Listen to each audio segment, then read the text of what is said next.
আজকের ব্লগটা কিন্তু আমি সকাল থেকে শুরু করছি না। এখন সময় বাজে হলো 12টা। আমার ঘরের সমস্ত কাজকর্ম শেষ, আর আজকে সকাল থেকে কোনো ভিডিওই করিনি আর কি। আমার শরীরটা বেশি একটা ভালো না, ওই ঠান্ডা লেগেছে তো, কান ব্যথা, গলা ব্যথা। তো ওষুধ খাওয়ার পর এখন দেখলাম যে না, একটু ঠিক আছে আর কি শরীরটা। তো না হয় এখন স্টার্ট করি, যেহেতু আমাকে ব্লগ দিতে হবে, না হলে যে তোমাদের মতো কিছু মিষ্টি মিষ্টি আমার বোনেরা আছে, তারা খুব কষ্ট পায় আমার ব্লগ না দেখলে। তো আমারও মন চায় না যে ব্লগ বন্ধ করি।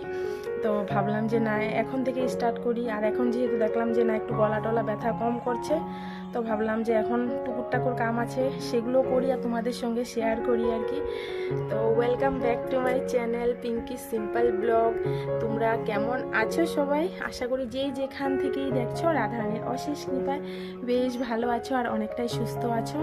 আমিও ভালো আছি, ওষুধ খেয়ে খেয়ে চলছি আর কি, এমনটা চলছে। তবে যাই হোক, আজকে একটু ঘর দুয়ারগুলো না লেপা মোছা করবো গো। একটা সপ্তাহ যায় না জানো, একদম কীভাবে যে নোংরা হয়ে যায় ঘরগুলো, মানে একদম ভালো লাগে না। তো একটু গোবর পেয়েছি, দেখি যদি পারি একটা রুম, না হলে 2টা রুমে লেপে নেবো আর কি। তো চলো তোমাদের সঙ্গে ভিডিও করতে করতে আমি আমার কাজগুলো সেরে ফেলি। আর আশা করি তোমরা সবাই কিন্তু এই প্রথম থেকে শেষ পর্যন্ত আমার পাশেই থাকবে, ঠিক আছে? তো আমি ভাবলাম যে ঘর দুয়ারটা লেপা মোছা করার আগে একটু ভাতটা বসিয়েই দিই, কেননা ওই 1টা বাজার সঙ্গে সঙ্গেই হয়তো ডুগ্গু শুনে চিল্লাচিল্লি করা শুরু করে দেবে যে মা আমাকে ভাত দিয়ে দাও। তারপর দেখা যাবে হাত পাও নোংরা হয়ে থাকবে, তখন আর তো চট করে ভাতটা বসাতে পারবো না। তো ভাবলাম না, ভাতটা বসিয়েই দিই। তো এদিকে ডুগ্গু শুনাকে আমি বলে দিলাম যে বাবা, সিটিটা মারলেই তুমি বন্ধ করে দিও, আর সকালের তরকারি আছে, ভাজি আছে, দুপুরে হয়ে যাবে আর কি। কের গোবরটাও জানো তো আমি আনিনি, ওই যে আমাদের পাশের বাড়িতে যেহেতু ছাদ আছে সামনে, তো তাদের ঘর দুয়ার লেপা মোছা করবে, তো তারা অনেক গোবর এনেছে। তো আমাকে বলল তোমার লাগলে তুমি নিয়ে যাও। তো ওই আর কি আমি নিয়ে আসলাম। তো ভাবলাম বেশ অনেকটাই গোবর আছে, দেখা যাক দুটা রুম যদি লেপতে পারি তো লেপে নেব আর কি। এমনিতে তো দেখো শরীরের কন্ডিশনটা বেশি একটা ভালো না, কিন্তু এখন যেহেতু ওষুধ খাওয়াতে ভালোই লাগছে, তো ওই যে বসে থাকতে ভালো লাগে না। এমনিতে ঠান্ডাটা না ধরলে আমার পক্ষে তো খুবই ভালো, কিন্তু ওই যে আমার যে ধৈর্য শক্তিটা অনেকটাই কম, তো ধৈর্য শক্তি আর রাখতে পারলাম না। ভাবলাম যে না, বসে থাকবো না, আমি ঘর দুয়ারটা লেপা মোছা করেই নিই।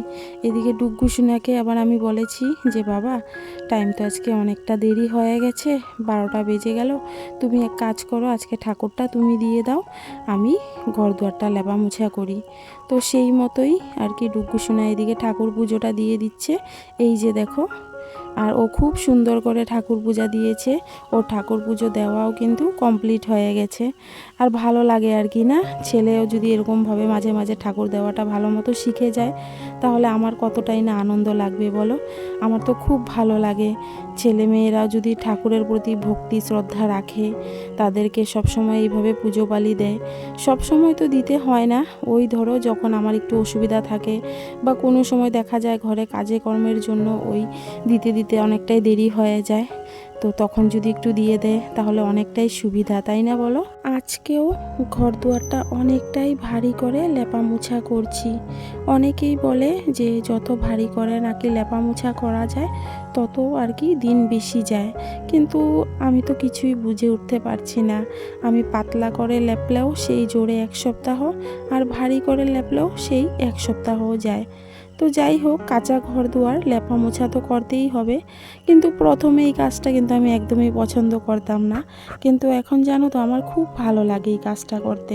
মানে কি, ওই যে একটু গোবরের অসুবিধা, গোবরটা যদি সব সময় আমি পেয়ে যেতাম না, তাহলে হয়তো সপ্তাহেতে 2 দিনও আমি লেপা মোছাটা করে নিতাম। কিন্তু গোবরের অভাবের জন্য কোনো সময় দেখা যায় 15-20 দিনও চলে যায়, লেপা মোছা করতেই পারি না। ওই যে আজকে যেহেতু পেয়ে গেলাম গোবর, আর ছাড় দিলাম না, বসে গেলাম লেপা মোছা করতে। আর আমরা যেহেতু বস্তি জায়গায় থাকি, আমাদের এখানে না সবাই জানো তো ঘর দুয়ার লেপা মোছা করে না, খুব সুন্দর করে টিপটপ করে রাখে, এত ভালো লাগে দেখতে। অনেকে তো ঘরের বেড়াগুলো মাটি দিয়ে লেপা মোছা করে এত সুন্দর টিপটপ করে রাখে, দেখলে পরে না নিজেরই অবাক লাগে জানো তো, যে মাটি গোবর দিয়েও লেপা মোছা করে এত সুন্দর করে টিপটপ রাখা যায় ঘরের বেড়াগুলো।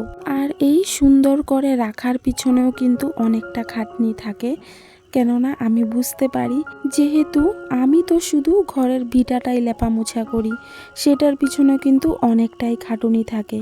তো সেই জায়গায় ঘরের বেড়াগুলো লেপা মোছা করলে আরও না জানি কতটা খাটনি হতে পারে, তাই না বলো? তো আমার তো ইচ্ছে করে যে আমিও যেন আমার ঘরের বেড়াগুলো আর কি এইভাবে করে নিই, কিন্তু আমি পারবো না গো, কেননা এগুলো একা হাতের কাজ না, এগুলো অন্তত দুজনের কাজ। একজনে একটু করে দিলে আরেকজনের লেপা মোছা করতে সুবিধা হবে। যদি এরকম কেউ একজন আমার পাশে থাকতো না, তাহলে আমাদের ঘরের বেড়াগুলো যেহেতু চতুর্থ দিক দিয়ে পুরোপুরি ভেঙে গেছে, তো আমিও এরকমভাবে করে নিতাম, কিন্তু একাই এতটা সাহস করতে পারি না।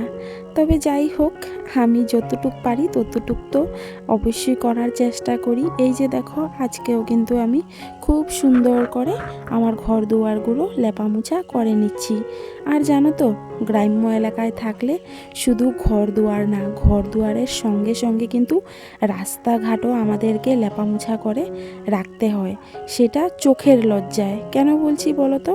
তোমার সামনে যদি অন্যরাই নিজের রাস্তাঘাট সুন্দর করে লেপা মোছা করে রাখে, তখন কিন্তু তোমারও ইচ্ছে করবে, যদি তারা করতে পারে তাহলে আমি কেন পারবো না, তাই না বলো? তো আমিও আজকে মনে মনে ভেবে নিয়েছি যে আমিও আজকে দেখি গোবর যদি একটু বেশি থাকে আর কি, তো আমি আমার রাস্তাঘাটটাও সুন্দর করে লেপা মোছা করে নেব আর কি। আসলেতে না, গ্রাম্য পরিবেশে থাকলে এই জিনিসগুলো একটু ম্যানেজ করে চলতে হয়, না হলে নিজের কাছেই নিজেকে যেন কেমন একটা লাগে আর কি, নোংরা নোংরা।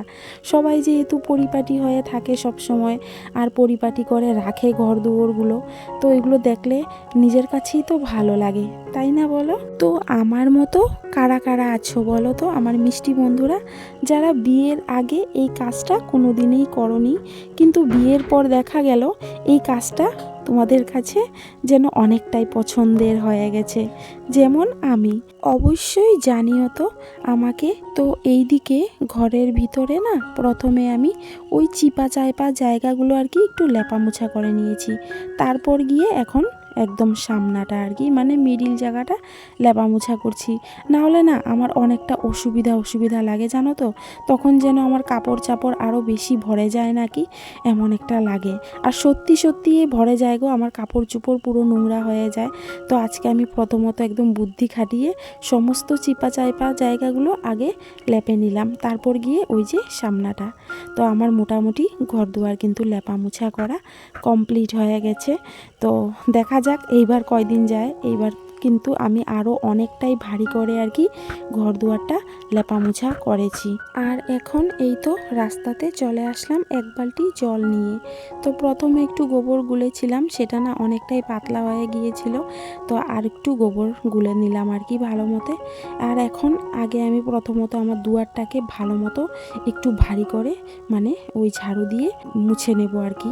আর এখন যেহেতু সুদিন চলছে, ধুলাবালিটাও চারদিক দিয়ে অনেকটাই বেশি হয়, আর আমাদের এখানে তো একটু হাওয়া দিলেই ঘরের ভিতর একদম ফাই ফাই করে ধুলাগুলো উড়ে উড়ে ঢুকে, জানো তো।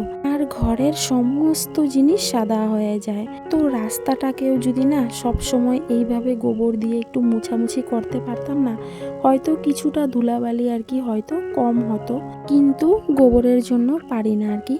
তবে যাই হোক, আজকে অনেক কাজই করে ফেললাম, কিন্তু সকাল থেকে আজকে ননস্টপ কাজ করেই যাচ্ছি জানো তো। আর এত কাজ যে কোথার থেকে কিভাবে বেরিয়ে আসে না আমি নিজেও বুঝতে পারি না গো। রোজ রোজ অনেক অনেক কাজ করতে হয়। কোনো দিন দেখা যায় শরীর ভালো লাগে না, তখন করতে ইচ্ছে করে না, কিন্তু তারপরেও দেখা যায় করতে হয়। এই যে আজকের এই দিনটাতেও আমার শরীরটা কিন্তু ভালো ছিল না, তো ওষুধ খাওয়াতে আমি কাজগুলো আর কি করতে পেরেছি, না হলে হয়তো এমনিতেই পড়ে থাকতো আর কি। পড়ে থাকলেও তো কেউ কিছু বলবে না, আর করে ফেললেও কিন্তু আমাকে কেউ কিছু বলবে না। তবে যাই হোক, ওই গোবর টোবর দিয়ে মুছার পর কিন্তু আমি আর কোনো ভিডিও করিনি। আর এখন দেখো এই তো সন্ধ্যা হয়ে গেল, সন্ধ্যা দিয়ে দিচ্ছি। সন্ধ্যাটা দিয়েই কিন্তু লাড্ডু গোপালকে সেবাটা দিয়ে দেব। আজকে যেহেতু ডুগ্গু শোনায় দুপুরবেলা ঠাকুর পুজো দিয়েছে, আর এই তো এখন আমি দিয়ে দিচ্ছি সন্ধ্যাটা। এমনিতে আমিই দিই যখন থেকে লাড্ডু গোপাল আমাদের ঘরে এসেছে, কারণ ডুগ্গু সোনা ততটা তো আর ভালো করে পারবে না। আর এখন ওই সন্ধ্যার পরের টুকুর টাকুর কাজগুলো আর কি করে নেব। এই যে কিছু কাপড় আছে, এগুলো গুছিয়ে নেব, বাসন আদি এগুলো গুছিয়ে নেব, জলের বোতল টোতল ভরতে হবে, একটার পর একটা কাজ তো আছেই আছে। তো আমার ভিডিওটা কিন্তু প্রায় শেষের পথেই, আর 1 মিনিটের মতো হয়তো আছে। তো তোমরা কারা কারা আছো যারা এখনো পর্যন্ত আমার এই ভিডিওটা দেখছো, তোমাদেরকে রইল অসংখ্য অসংখ্য ধন্যবাদ। তোমরা সব সময় এইভাবেই আমার পাশে থেকো আর এইভাবেই আমাকে সাপোর্ট করে যেও, কারণ তোমাদের সাপোর্ট ছাড়া কিন্তু আমি একবারেই শূন্য। তোমাদের সাপোর্ট নিয়েই আমাকে চলতে হবে। আর তোমরা চাইলে বলতেও পারো যে ভিডিওতে আমাকে আর কি কি করতে হবে, আর কি করলে ভিডিওটা আমার আরও ভালো লাগবে, কি করলে সবাই পছন্দ করবে আমার ভিডিও দেখা, তোমরা কিন্তু অবশ্যই আমাকে জানাতে পারো। আর সেটাতে কিন্তু আমি অনেকটাই খুশি হব, কারণ একা মাথায় তো অতটা বুদ্ধি থাকে না। তোমরা যদি আমাকে একটু বুদ্ধি দাও তাহলে হয়তো আমি অনেকটাই আর কি এগিয়ে যেতে পারবো। তো যাই হোক, তোমরা যারা আমার পুরনো বন্ধু আছো তোমাদের প্রতি তো রইল অনেক অনেক বুক ভরা ভালোবাসা। আর যারা আজকে আমার এই ভিডিওটা প্রথম দেখছো, যদি পুরো দেখেছো আমার ভিডিওটা, তোমাদের কাছে কেমন লেগেছে তোমরা অবশ্যই আমাকে জানাতে পারো। আর যদি ভালো লেগে থাকে তাহলে তোমরাও চাইলে আমার এই ছোট্ট পরিবারের একজন সদস্য হয়ে যেতে পারো। তো আজকের মতো চলো, সবাইকে রাধে রাধে, টাটা। সবাই সুস্থ থেকো, ভালো থেকো। আবারও দেখা হবে নেক্সট আরও একটি ব্লগে।